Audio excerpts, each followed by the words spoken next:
76% des gens sont plus productifs le matin. Pour être efficace dans votre travail, il est primordial de bien connaître votre chronobiologie. C'est-à-dire de savoir si vous êtes plutôt du matin, de l'après-midi ou du soir. Bonjour les amis et bienvenue dans les secrets de Chronos. Je suis Thierry Doriot, votre coach en organisation et l'auteur de la méthode Chronos qui booste votre maîtrise du temps. Aujourd'hui, nous allons aborder la recherche du meilleur moment pour travailler intelligemment. Mais avant cela, laissez-moi vous dire que vous pouvez vous abonner à la chaîne en cliquant en dessous. C'est le meilleur moyen de recevoir toutes les vidéos directement dans votre boîte mail. Alors vous avez sans doute ressenti à certains moments de la journée une baisse de motivation et de concentration. Vous n'y êtes plus, votre esprit divague et s'échappe, vous rêvez, vous êtes présent physiquement, mais vous êtes ailleurs. Par exemple, savez-vous qu'il existe un moment idéal pour prendre un café le matin ? Selon Stephen Miller, chercheur en neurosciences, l'heure idéale pour prendre un café le matin se situe entre 9h30 et 11h30. C'est entre ces 2 heures que la caféine a le maximum d'effet. Ce phénomène est également à rapporter au rythme circadien et aux sécrétions d'hormones qui en découlent. La question à se poser, c'est, par expérience, quels sont les ou le moment de la journée, ou de la nuit d'ailleurs, durant lesquels vous êtes le plus efficace. Par exemple, est-ce le soir, lorsque tout est calme, car vous n'êtes pas déconcentré? Ou est-ce le matin à l'aube, car votre esprit est très vif à ce moment-là? Pouvez-vous travailler efficacement, indifféremment durant toute la journée, car vous avez un bureau isolé et calme? Avez-vous des moments récurrents de fatigue pendant lesquels ce n'est pas pertinent de vous mettre au travail?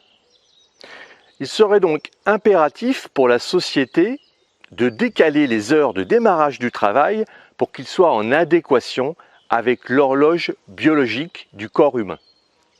Alors c'est un problème de société immense.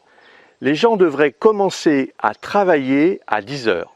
Jusqu'à l'âge de 55 ans, il est impossible pour la plupart des gens d'être opérationnels en commençant à 9 heures. En plus, l'idée de travailler 8 heures consécutives dans la journée est en complète contradiction avec la façon dont fonctionne notre corps. En effet, notre organisme est incapable d'être productif durant 8 heures consécutives, notamment à cause de ce qu'on appelle le rythme circadien, c'est-à-dire nos cycles biologiques quotidiens. La façon dont notre corps réagit au cours de la journée dépend de nombreux facteurs. Nos hormones, notre alimentation, notre exposition à la lumière du jour. Et ce que les scientifiques qui étudient ces questions ont constaté, c'est que nous avons un rythme biologique très particulier.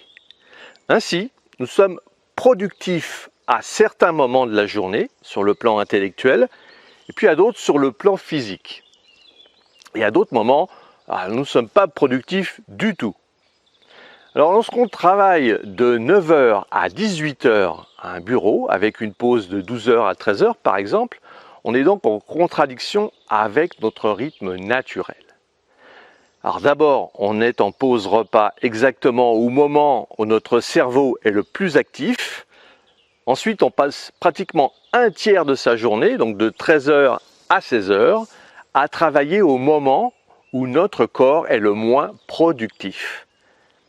On constate que les pays où les temps de travail sont les plus élevés en moyenne sont aussi ceux où la productivité est la plus faible.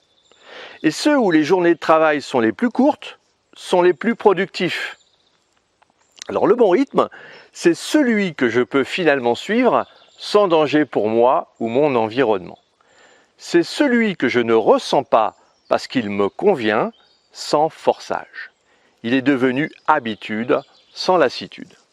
C'est celui qui permet aussi la fantaisie des ruptures de rythme, à l'inverse de la monotonie du métro, boulot, dodo.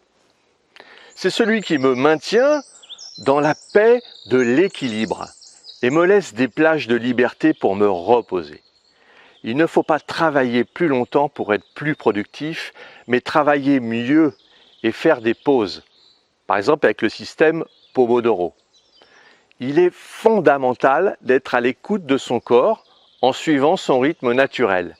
Les gens du soir sont un peu désavantagés, car si en fin de journée on est plus créatif, on a en contrepartie moins d'énergie. Si vous êtes du soir, il vous faudra donc être encore plus structuré. Quand j'ai besoin de me concentrer sur mes projets de fond, je sais que ça va marcher si je le fais plutôt en début de matinée ou en fin de journée au calme. À l'approche du déjeuner, je m'attaque à des tâches que je vais expédier plus rapidement, comme répondre à des mails. L'idéal est de cerner son rythme et de déterminer les moments de meilleure efficacité. Votre temps doit être utilisé pour servir vos intérêts, ceux qui vous permettent de faire un pas de plus vers votre liberté. J'aimerais vous poser une question. Êtes-vous plutôt du matin, de l'après-midi ou du soir? Dites-le moi dans les commentaires. Si vous avez apprécié cette vidéo et vous pensez qu'elle pourrait aider d'autres personnes, mettez un pouce bleu, likez et partagez ce contenu. Si vous voulez aller plus loin dans la gestion de votre temps et pour vous remercier d'avoir suivi cette vidéo, j'ai mis à votre disposition 1 heure de formation sur le fonctionnement de votre cerveau et la préparation mentale. Laissez-moi votre meilleure adresse dans la description, votre meilleure adresse email pour que je vous l'envoie. Et retrouvez-moi sur le site internet www.lessecretsdechronos.com. À très vite les amis.